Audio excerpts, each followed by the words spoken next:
It's episode 11 of The Boost with Sarah Weyh, marketing manager for Mental Health America of the MidSouth. Let's go.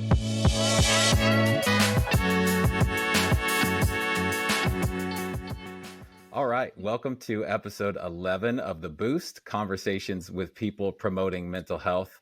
And I am so excited to be here with Sarah Weyh. She's the marketing manager of Mental Health America of the Mid-South. They serve the middle and west part of Tennessee.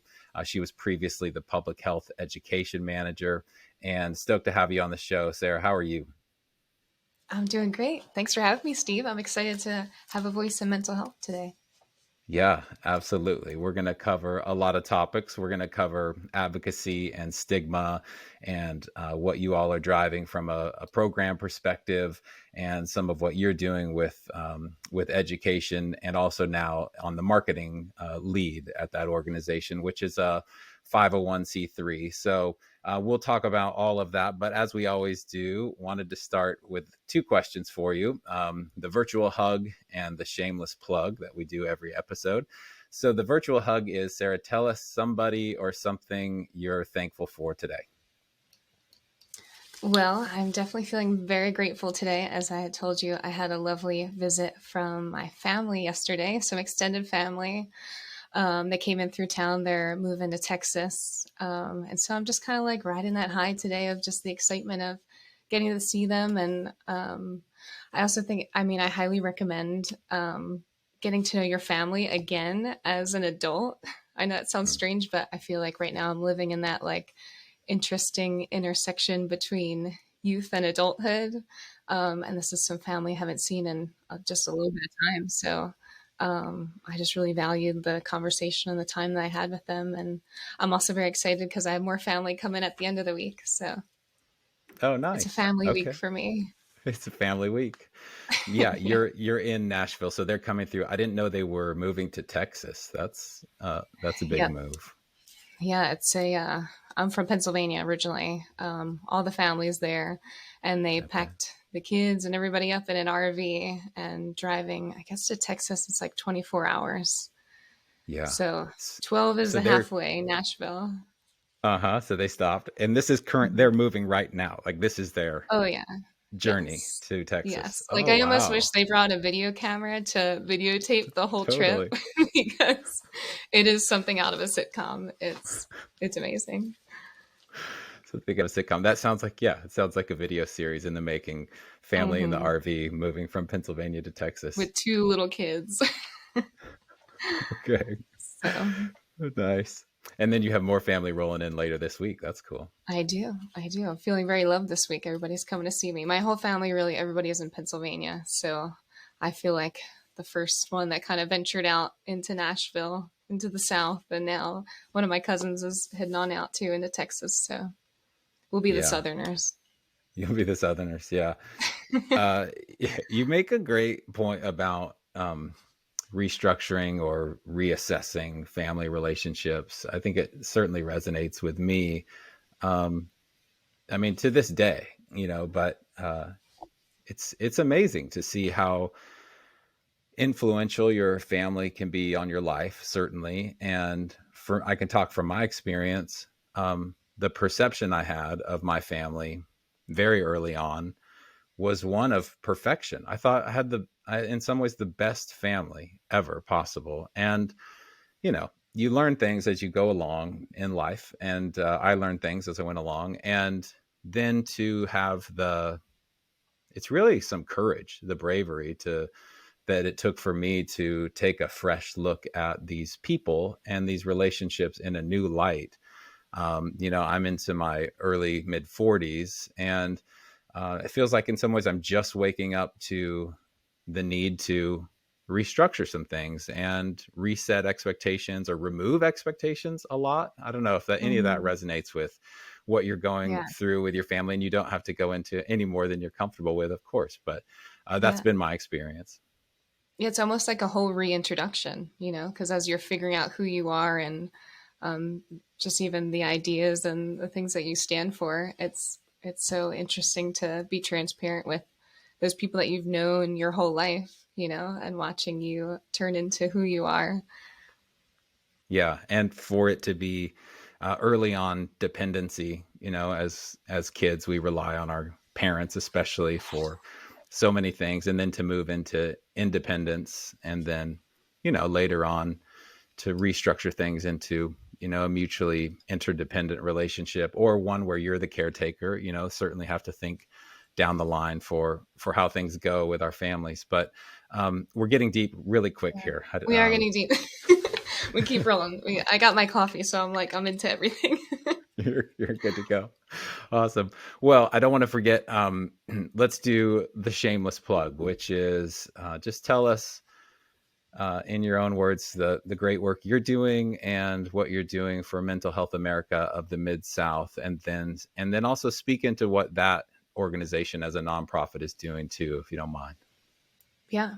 I always like to start with I'm not a therapist, I'm not a counselor. So I do love talking about mental health, but if I don't have scientific evidence behind something, I make sure I put that out there too, because you always have to be, just where you're getting your information from, make sure it's all solid. So, but yeah, I am the marketing manager currently. That was a recent switch. So a lot of my work was from the public health education management.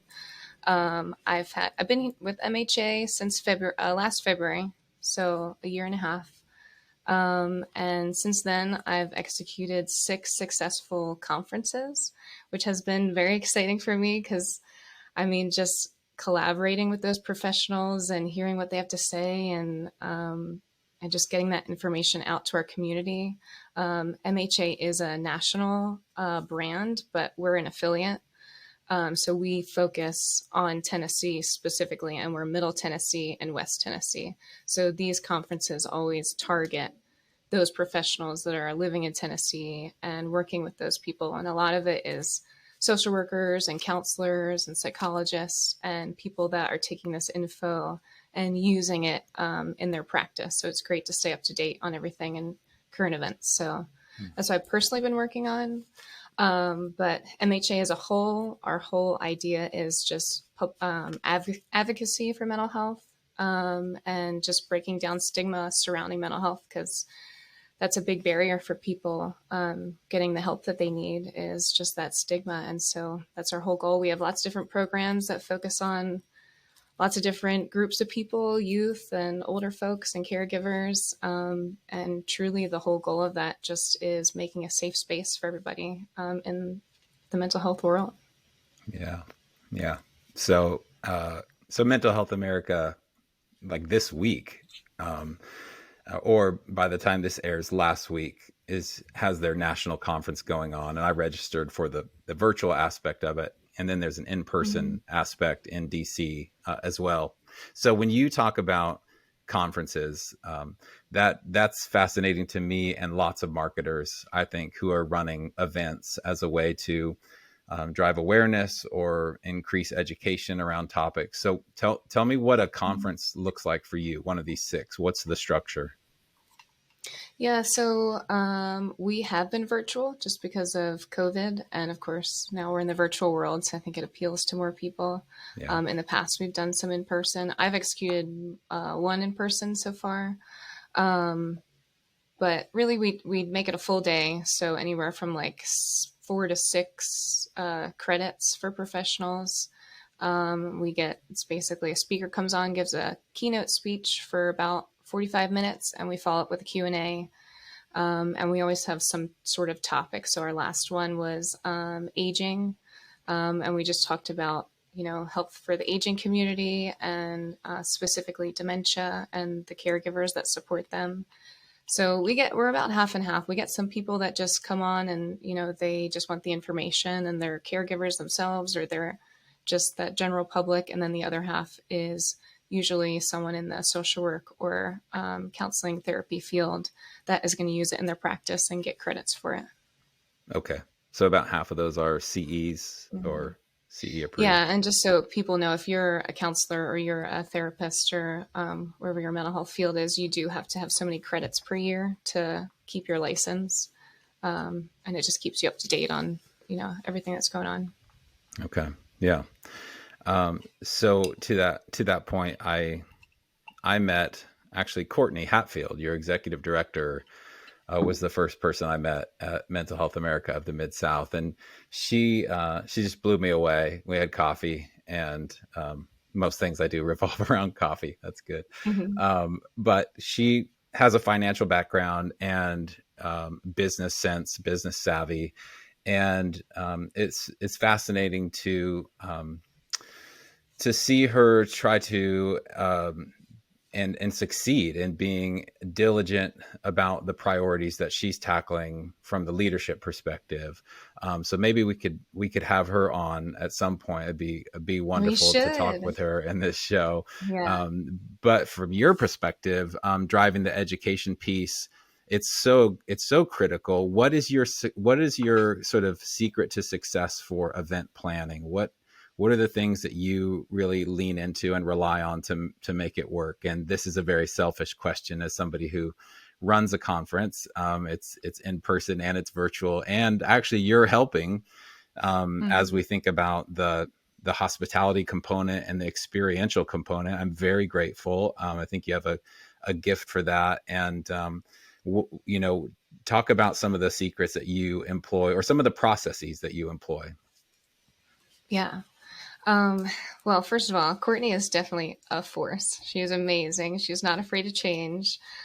Just as her staff member, she really has just supported everybody so well, and just it's been amazing to work with her because she really does help you out. And she gives you that trust to really like do the good things she knows that you can.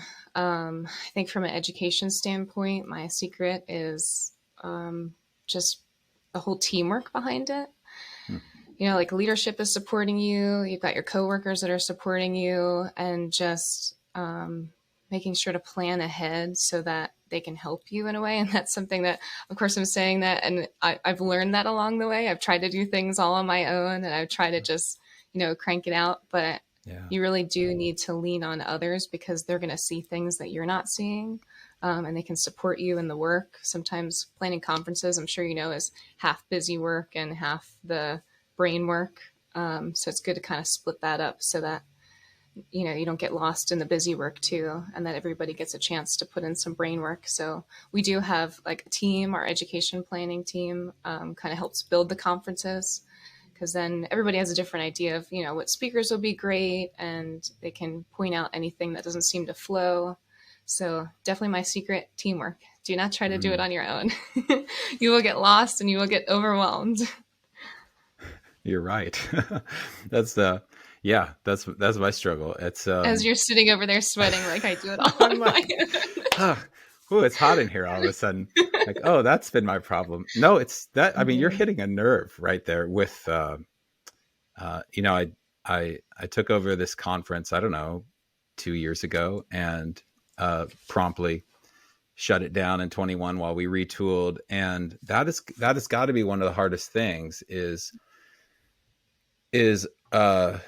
allowing myself to be surrounded by smart people, better than me, smarter than me, who can Mhm. make the whole greater than the sum of the parts. So Mhm. outsourcing some of the business development standpoint, or some of the business development tasks, because there's not just like you mentioned, there's in addition to kind of the brain work, the high level strategy, and then the tactical sort of execution of it all, there's also this yin yang of growth of the organization or growth of the conference, and then the operationalization of the conference, and getting the spreadsheets and all the vendors lined up and things like that. And that's where my tension has been, is I feel like I'm trying to do sometimes too much. And this conference is been a labor of love, and now it's hitting this critical point in time where it's actually a sustainable organization and community. So it's the right time to be thinking about it. But yeah, that hits home. Whether or not you're a therapist, you're doing therapy right now. Yeah. Well, and it's right. You touched on like surrounding yourself with people that are quote unquote better than you or smarter than you. That takes a little bit, I mean, a little hit to your pride too, to like be like, yes, I need people that are better than me to help bring me up.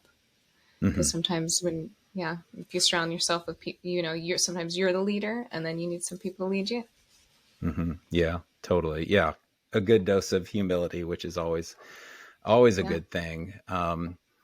and then also, oh, well, this is a great transition, actually, what you're talking about here, which is this wonderful post you wrote on LinkedIn, which is where I spend most of my social media time, um, about perfection and imperfection. And again, maybe it's just my story, my lived experience.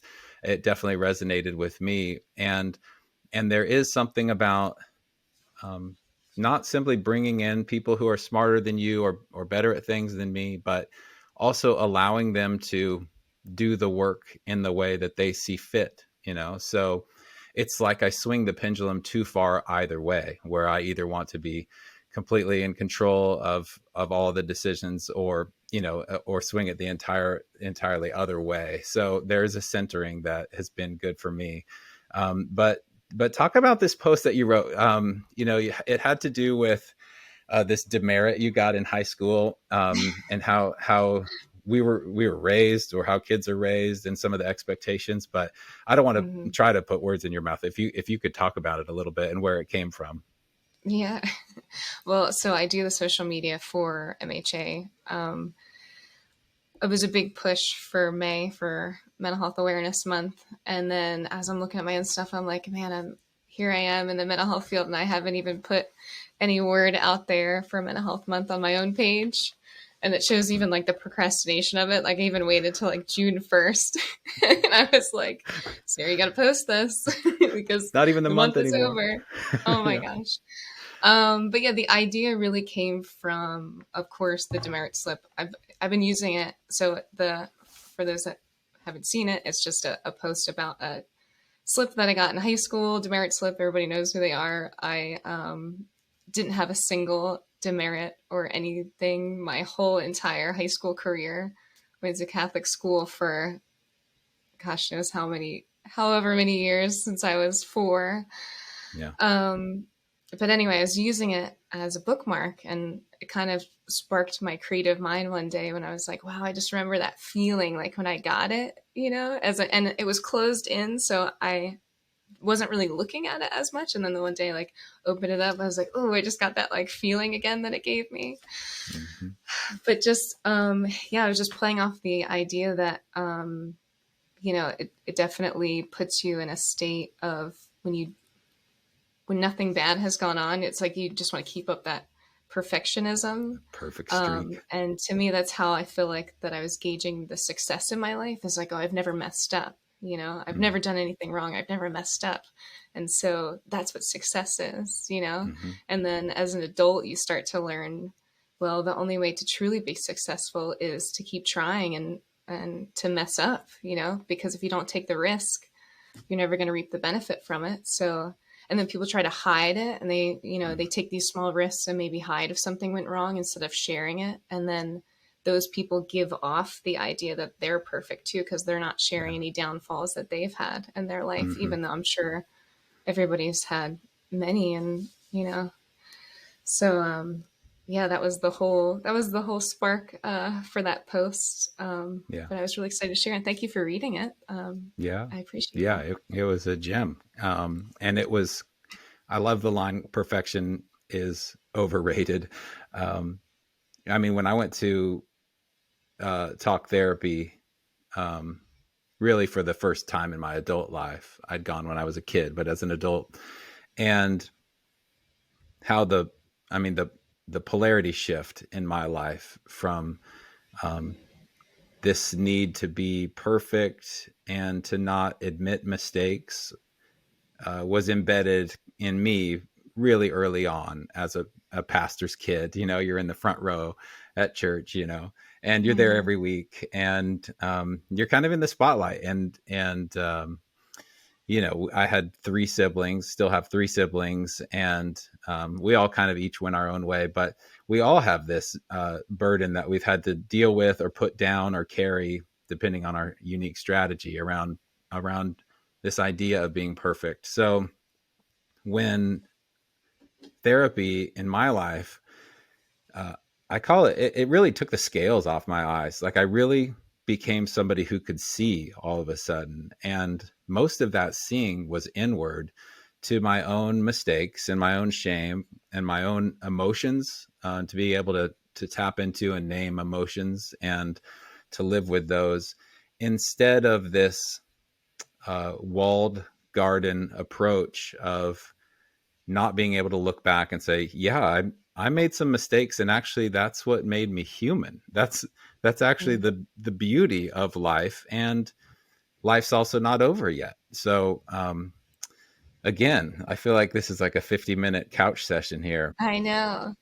Yeah. Well, I mean, it also touches on, and again, I'm not a therapist, but a lot of the stuff that you pull, like from your own personality, is from the thoughts and the feelings that you've had as a child. And it's, those are some truths that you may have believed when you were younger, that are not actually reality as an adult. And again, I'm not a therapist. I don't have the scientific evidence behind Yeah. this. I'm sure there is some, though, that you really do shape who you are as a child. And Mm. going back and recognizing those thoughts you may have had, for example, perfectionism. A lot of young adults or even adults, that are suffering from mental health challenges like anxiety, depression, or even eating disorders, it's all a search for that control and that perfection that maybe when you were younger and doing something very perfect and correct, you were praised for. And so as Sure. an adult, you just crave that control and that Mm. perfectionist feeling. And you're scared to be rejected, and you're scared that someone might judge you. Yeah. Um, and so it's great to go back and revisit that and talk about it with someone you trust, or talk about it with a Mm-hmm. professional, because it helps you really address those things. Because sometimes you just hide it in your subconscious, and you're like, well, I didn't know that I really felt that way, And I think that's Mm-hmm. what that little demerit slip in my book was. It kind of hit me. I was like, oh, I forgot that I felt that way, that I don't need to be perfect. And if I tell Yeah. someone a little bit about me and they don't like it, that's okay. That's okay. A little bit of Yeah. judgment, but then be that person who doesn't judge when a friend comes to you and wants to talk to you about something, or, don't, Mm. don't be standoffish about it. Really invite the conversation and be like, tell me more. How do you feel about it? Instead of projecting yourself onto them. Don't tell them how to Yes. feel. Ask them, how are you feeling? Like, how does Mm-hmm. that make you feel? Hmm. Yeah, that was the flip side of that LinkedIn post. That was also so powerful, was the opportunity to celebrate imperfection or celebrate, process from failure. And of course, you want to see your friends live their best life and succeed and hit their Mhm. goals, whatever those may be. And whether it's my own work, sort of uh, reducing the focus on the end goal and focusing more on the hard yards of the work day in and day out has been certainly beneficial and rewarding for me, because it's not a perfect day. You don't put in a perfect day. Nobody can sprint for 8 hours in a marathon, and that, I think that applies to our work days too. So giving Yeah. ourselves grace is one thing, and then giving our friends that open space to be seen is an idea that I've been circling quite a bit. Is, hey, I am here for you. You've lived your life, and that's very different than any other life that's going to be lived. And so I can meet you where you are and simply exist and be with you and support you just by my presence. And I know you're not a clinician, but I do think that's a big part of the magic, actually, of talk therapy, is somebody who's simply willing to sit with you in a safe space and Mhm. listen and think along with you. Yep. With no judgment, Yes. no harsh comments back. It's a very inviting space. Yeah. Yeah. It reminds me of a quote. I think it's by Albert Einstein.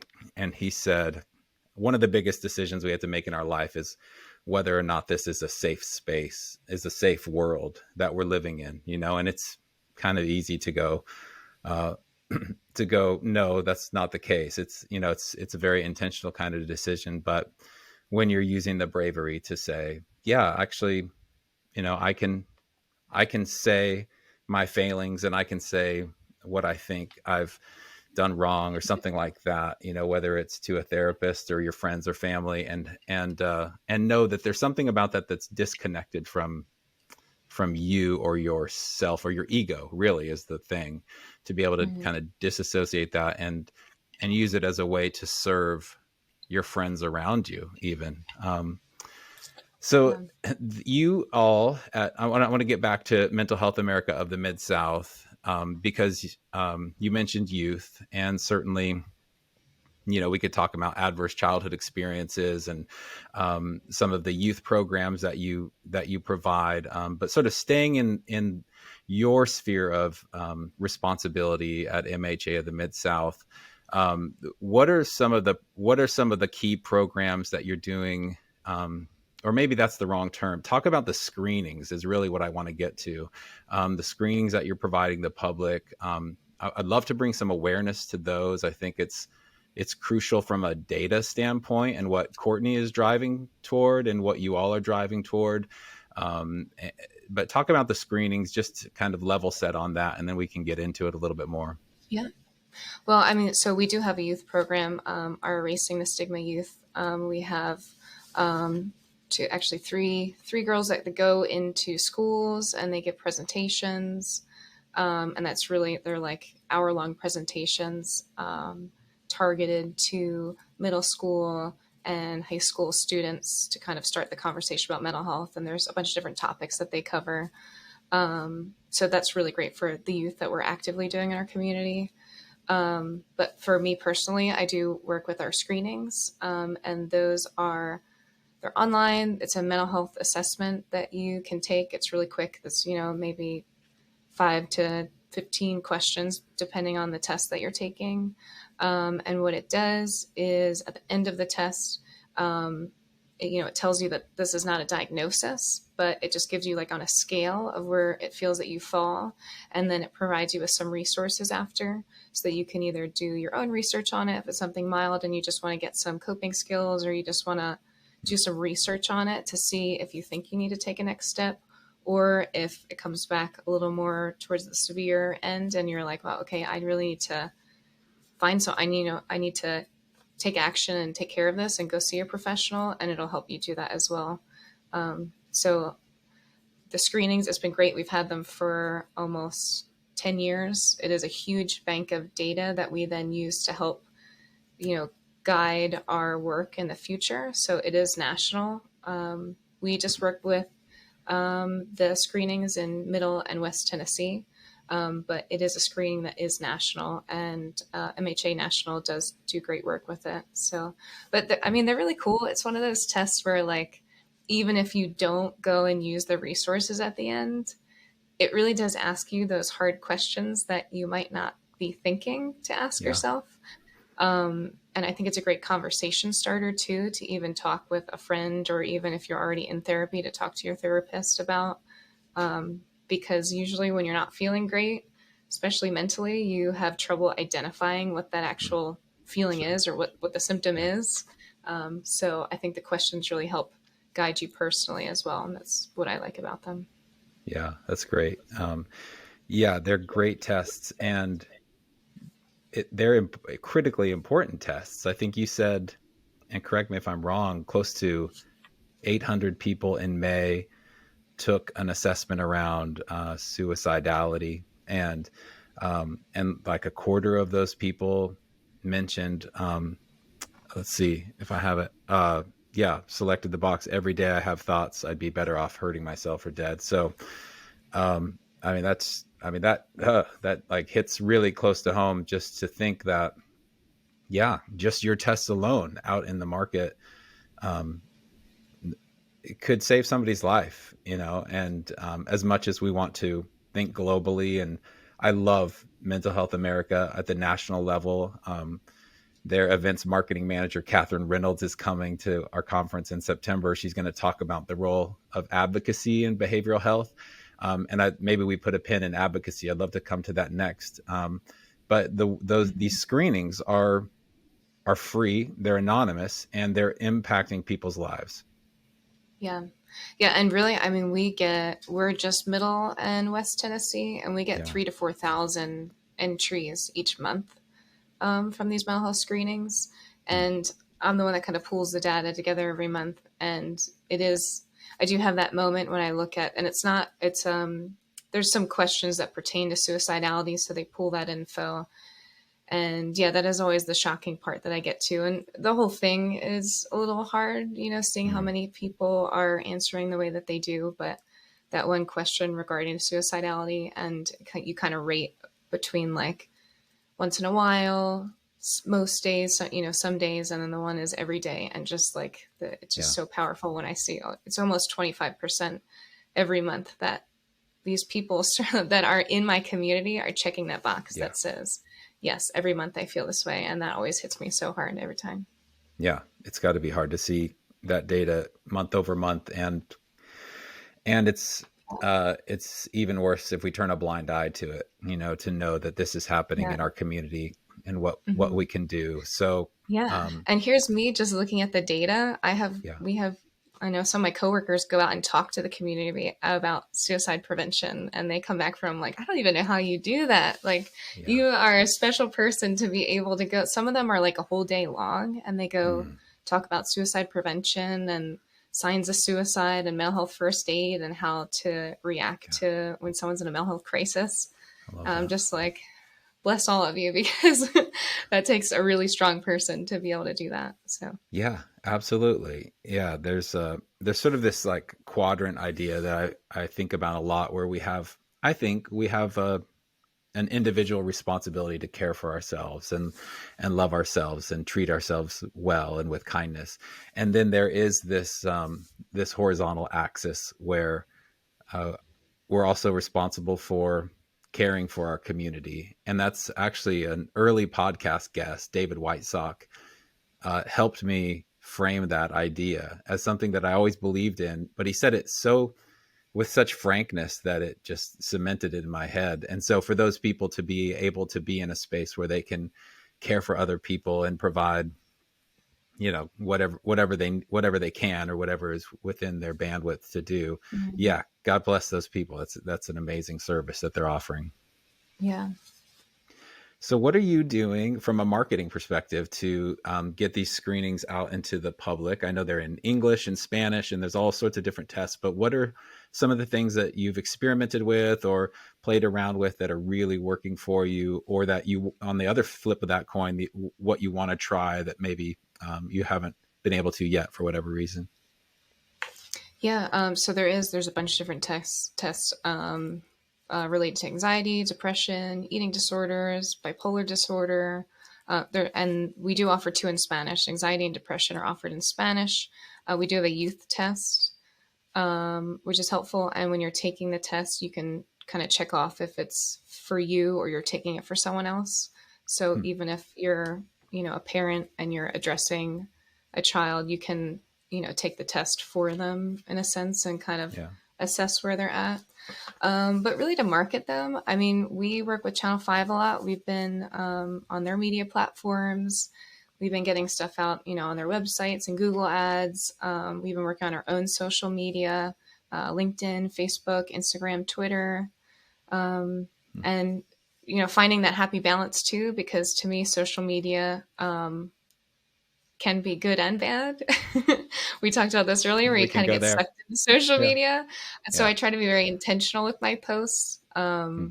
trying not to just make it a mass of blank information of just endless scrolling. But when we put something out, try to make it, attach a resource to it or, make it something that's really beneficial that makes people stop and read it and Hmm. actually Yeah. use what's on there. We've also redone our website recently. It was like a whole night and day. We had a website from something out of the 80s. So we And were you led a very lot of that gracious. process, right? You led a lot of that. Yes. Well, me and one of my other coworkers, we really put in the content to build it. And yeah, and screenings are still front and center on there because I think it's a really valuable resource that we offer. So bringing people to that page. Hmm. Um, but yeah, really our push in social media has been, and just communications in general, like sending out blast emails. Um, so, and I know our board has been really grateful for that too. I think they feel that we've been doing a better job at pushing us and getting our name out there, because that's one thing like in our community right now. I feel like people hear MHA and they're like, oh, who is that? Or, who is Yeah. Mental Health America, the Yeah. Mid-South? Hmm. And the whole idea is to change that. We want to be a force in the mental health uh, field just right here, in our community. So hoping to get people to recognize us and use our resources. Yeah, that's the best kept secret in town, if that's the case, because it's a beautiful organization, and the work you're doing is tremendously important to the community, um, and and so it's interesting to hear of kind of the way you're working through social media and paid and media, local media, and things like that. And social media is tricky. We were talking pre-record about how great some social media platforms are about getting your attention and keeping Mm, your attention for long periods of time sometimes. And so, I mean, part of my passion is helping organizations like yours and that are in the behavioral health space get as great as they can be about consumer marketing. One, because it's a crowded fight out there to compete against, other messages, other brands. You're up against Coca-Cola, to get mm, some eyeballs, and especially for a platform like Facebook, which it's moved to such a pay for play strategy. yeah, There are other social media platforms that maybe haven't made that conversion yet, but it almost seems like an end game for most social media platforms to be pay to play, just because that's where the incentives are for brands to get in front of people. But the last bit of that is that some of those people, simply because of the nature of their mental illness or their mental health struggle, are they have a symptom of wanting to stay alone or not seek care, simply mm, because of the mental illness or mental health challenge. So there's yeah, that important part about what you're doing with marketing too. hmm yeah. And one thing that I honestly been thinking about this for a while too, and I've had some friends mention it to me. When people, it kind of builds the stigma when you put a diagnosis to something that you don't have a full diagnosis on. So when someone's like, "Oh, I'm bipolar," or you use the word like, "Oh, I'm depressed," um, I think you have to be careful too in your just in your posting and in your comments Mm, and social media, and just in your conversations with your friends and family in general, to not use those yeah. terms unless it's something that is diagnosed. Because you're also building the stigma when someone's like, "Oh, I'm bipolar," and it's like, are you bipolar? Or are Hmm. you're feeling emotional, or you're feeling, and same with depressed. People use that word depressed. And it's like, are you feeling sad? Or, what is going on? Because then I've even had buddies kind of reach out to me and they're like, I'm feeling anxious. And they're like, okay, like, are you, do I need to get help or do I need to, Yeah. so you Yeah. choose your And words you want to know. correctly. Hmm. Yeah. Yeah. Because You you want want to. to be able to help people when they need it. Um, Hmm. but Yeah. Sorry to jump in there. The importance of words that we use, as mm, simple as it sounds, is like the bedrock for how we connect with each other in a big way. Even when I got involved with this conference 4 or 5 years ago, I changed my language dramatically. And what you're talking about is, I think, very next level, or how things have evolved. But there's examples of like, oh well, this is crazy. And once I mm, became aware of that phrase and caught myself and then heard it everywhere, I thought, oh wow, we have like infiltrated, penetrated this word into our vocabulary on a regular yeah, basis. And is it useful? Is it helpful? Is it specific or clear? Because clear is kind, and what your approach is there with your buddies is kindness. It's like, no, actually, I want to know. mm, One, because it could be confusing to other people, and two, is there something I could do for you? yeah. Yeah, we always talk about something about like person first, where you say, a person suffering from or living with whatever the Hmm. mental health condition is, as opposed to saying, the bipolar person, Yeah. person Yeah. living with bipolar. It kind of takes it off of the person because, it's the same as any other, like a physical illness. A person living with cancer, it's the same thing. So it kind of puts it in the same realm. Yeah, I love that. Nobody says I am cancer or I am Yeah, high right. blood pressure, you know? Yeah. Yeah. Yep, So I'm living with cancer. I'm living with, yeah, yeah. I have. I have a mental health Hmm. struggle, and it's, Right. you know, but it goes back to your point about reframing relationships with our family, and maybe reframing relationships with our vocabulary and our words, Hmm. because it does extremely matter. I learned that point that you just made from a book by Dr. Thomas Insel called Healing, Our Path from Mental Illness to Mental Health. I think Our Nation's Path. I'm getting the title wrong, but the point is, yeah, to reframe the words so that it's not identified with our ego or ourselves, because Hmm. that's partly where the stigma is. Or to your, or to, wow, this is very cohesive. But to your point about, yeah, I'll get there. To your point about admitting our wrongs, or admitting our humanity. If we have such stigma tied to not just the illness, let's say, but also the treatment, and all of that comes from our ego or our super ego, there's so much attachment. And part of the secret to most things is sort of to be able to help in a healthy way detach in order to have a loving, open relationship with ourselves or our friends or our family. Yeah, absolutely. I'm just talking. I'm just rambling here. We're babbling at this point. That's okay. Okay, so I'll edit that part out about me rambling.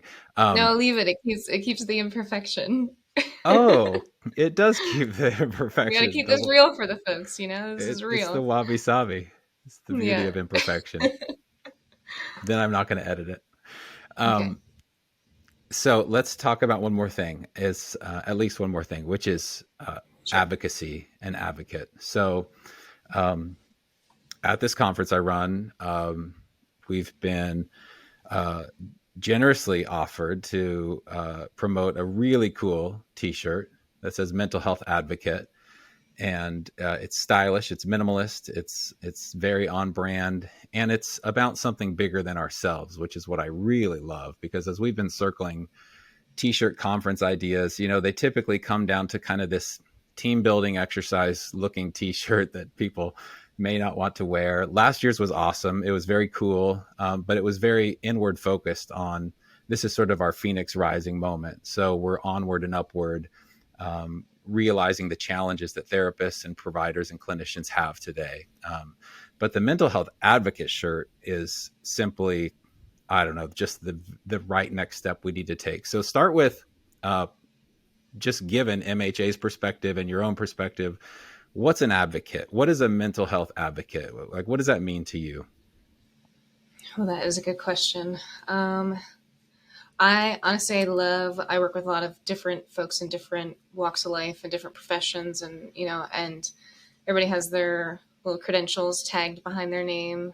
Mm-hmm. And I love when someone has mental health advocate tagged behind it, because it's not a degree and it's not a certificate. It's showing that in the work that you do in your personal life and, every day, you just truly want to be a safe space and an Mm. advocate for mental health. It's kind of just saying, here I am.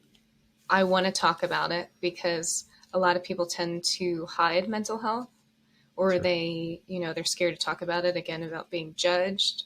Here I am. I work in a space with everyone who's working in mental health, and I can tell that we still have those Mm. moments where you're like, Yeah. ooh, do we want to talk Sure. about it? Do we Uh-huh. not?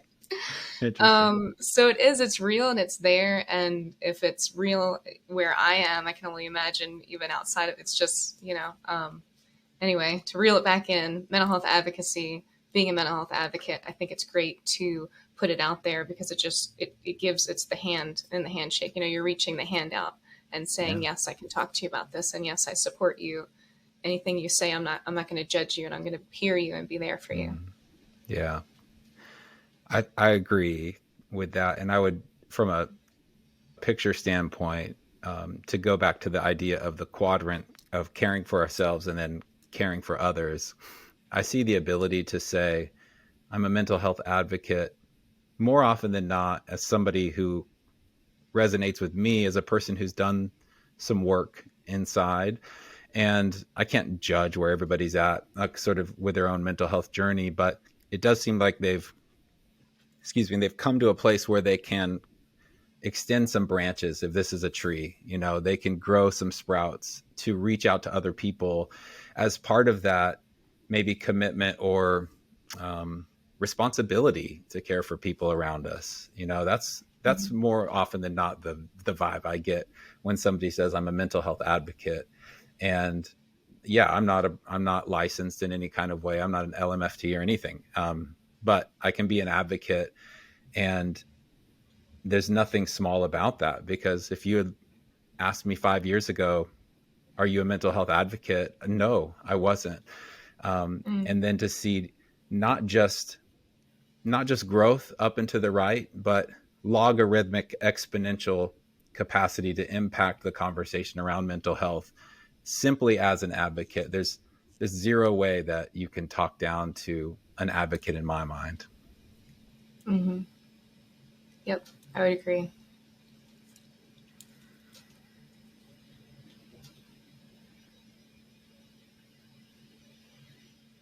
We're going to edit this out. We're for sure going to edit out this dead space. Why? We're just pausing. We're guiding our thoughts. You're right. You're right. It's just the pause. This is the quiet. Steve, where do we go from here? Where do we go from here? It's hard. It's hard as a podcast host. I do feel like that's a great point. This is a very perfectly imperfect it's perfectly imperfect conversation. The space between this is a good learning lesson for me in terms of being. You should make a podcast called The Space in Between, and learning how to be comfortable with silence. Learning the comfort in silence. You don't have to fill everything. It's the same as negative space in art. Yeah, in art. And people, they just want to throw something into the negative space. And it's like, whoa, that was there for a reason. That looks good, Or you have a corner of your room where there's nothing. It's negative space. It's just as beautiful as the filled space. Right. Yeah. Yeah. If it's all filled space, it's just all noise and so crowded messaging. Yeah. Yeah. You got to have the light to have the dark kind of thing. Oh, what a relief. That's such a relief. Thank you for sharing that point. It's so good. Yeah. It's going to change the cadence. An art professor in college kind of threw that on me. He was like, negative space, you need it. And it just opened my whole world, Mm-hmm. So you're an artist. That is definitely a very heavy term that people are scared of, to identify as artist. But yes, I would say so. I'm going to claim it. I am an artist. It's not a people first. I'm somebody who. I am an artist. Yes. What are your mediums? What do you do when you're creating art? Mediums wise, we're talking like studio artwork. I love just a pencil in my hand sketching, but painting is very fun too. I feel like it's a really great creative outlet.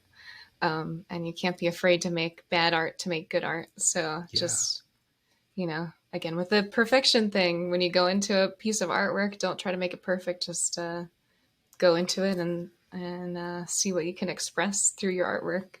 Mm-hmm. Yeah. Or what gets expressed through you. Is that a term that resonates? Yeah, I guess so. I mean, you are your own medium, and just expressing whatever it is that you want to get out, and then how people relate to that artwork is also interesting too. I never like to preface it with telling someone about my artwork. I kind of want them to see it first and see how they project onto it, because I think that's a good key into good artwork, is people can then project onto it. Same with music. Songs that you don't really know as much about and you kind of project on, those are the songs that you really hold on to, because you have that emotional attachment to it, because you're projecting your own life onto it. So that's definitely the key to good artwork. Another way to leave space is for somebody else. Leave space for people to, pop in their own thoughts and feelings. Yeah. There's a book I love called The War of Art by Stephen Pressfield. And he talks a lot about when you simply get out of your own way and allow the work to happen. Oftentimes you'll run into some resistances or some obstacles, and then if you continue through the obstacle, then a muse appears, and the muse is sort of the inspiration or the actual creator that's within us. And Mhm. it's a wild idea that he takes so seriously. But I'm a writer, and I mean, I would love to say I'm a musician. I love music and playing music, but I definitely identify like I'm a writer. And when I allow myself to do the work, it's very different what comes out when it's not trying. Right? It's like power without force, or power without marketing intent behind it. And of course we have to do Mm. marketing copy too, but Yeah. it's Finding your incredibly inspiration. powerful. Yeah. Yeah, it's inspired. It actually is. And it's also very raw and honest, like to the point where the thing I'm fighting is, oh gosh, should I allow this to be said? And the more I can get out of the way of that, Hmm. then I think that's where the real beauty comes from. Hmm. And not worry about being judged. Just make the artwork, you know? Don't Yeah. worry about being judged on it. Yeah. Yeah. There's a verse in Ecclesiastes that says, uh, whatever your hand finds to do it with all your strength or all your might. And I love the phrasing of that, because it doesn't say whatever you find to do. It's almost like if you can let your hand drive and just stay out of the way as much as possible, and that takes energy. But if we can do it, for an hour in the morning and just let myself write without me writing it, is very Mm. different. And sometimes it transforms into poetry or something out of the blue that I'm not even cognizant or aware of that I'm thinking. Yeah. No, I feel that. Negative space. Just bringing it in. See how that was? I'm learning. I'm learning to just let the space. That was a beautiful little moment. Let the negative space happen. Yeah, let it happen. Oh my gosh. Well, this has Yeah, been really without great. judging myself. Yeah, yeah, for Yeah, sure. right. But yeah, I definitely appreciate you having me on this. This has been so great to share all my thoughts and MHA's thoughts, and yeah, we are just grateful for the opportunity. So thank you so much. Yeah, for sure. Thanks for coming on the show. Yeah, It's a delight, and would love to have Courtney on at some point. I will send some links that we've talked about or that you've referenced when we put this out into the market, so people can click through to your website. MHAMidSouth.org is the website if you're listening now and want to go right there. But that'll be in the posts that we do. But yeah, thanks for being on the show, Sarah. It's a joy. it's been a joy. Thank you.